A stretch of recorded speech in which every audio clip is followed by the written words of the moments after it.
شروع اللہ کا نام لے کر جو بڑا مہربان نہایت رحم والا ہے۔ السلام علیکم سامعین محترم، امید ہے آپ سب لوگ خیر و عافیت سے ہوں گے۔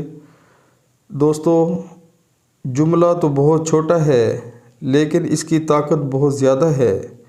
اللہ کی طرف آ جاؤ اس سے پہلے کہ اللہ تمہیں اپنی طرف بلا لے۔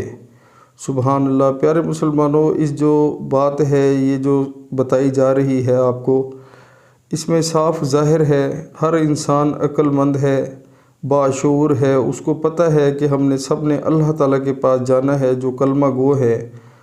تو اس میں کوئی شک نہیں کہ ہم نے اللہ کے پاس جانا ہے۔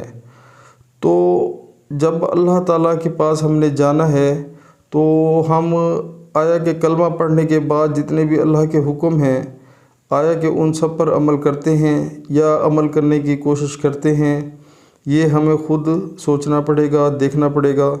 پیارے مسلمانوں، ہمیں جو ہے جیسے ہی نماز کا ٹائم ہو نماز پڑھنی چاہیے، قرآن پاک پڑھنا چاہیے، اور جتنے بھی اللہ کے اور اللہ کے رسول صلی اللہ علیہ وآلہ وسلم کے حکم ہیں ان پر جو ہے جتنا زیادہ سے زیادہ ہو سکتا ہے، جو اللہ تعالیٰ نے ہمیں زندگی میں چانس دیا ہے، اس پر عمل کرنا چاہیے۔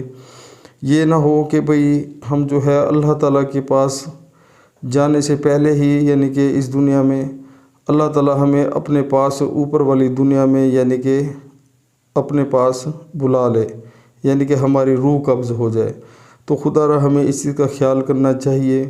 جتنے بھی اللہ تعالیٰ نے زندگی کے دن دیے ہیں، اللہ تعالیٰ نے صحت تندرستی عطا فرمائی ہے، نعمتیں عطا فرمائی ہیں، تو ہمیں اس چیز کا فائدہ اٹھانا چاہیے، نہ کہ ہم جو ہے یہ سارا ٹائم اس دنیا کے شیطانی کاموں میں، جو کہ سب عارضی ہے، شیطان کے کہنے پر آ کر کرتے رہیں، تو ہم اپنا بہت نقصان کر رہے ہیں۔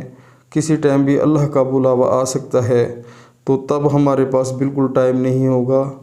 تو اس سے پہلے کہ اللہ تعالیٰ ہمیں اپنے پاس بلا لے، ہمیں اللہ کے راستے پر چل پڑنا چاہیے۔ انشاءاللہ آپ عمل کریں، بہت فائدہ ہوگا۔ السلام علیکم۔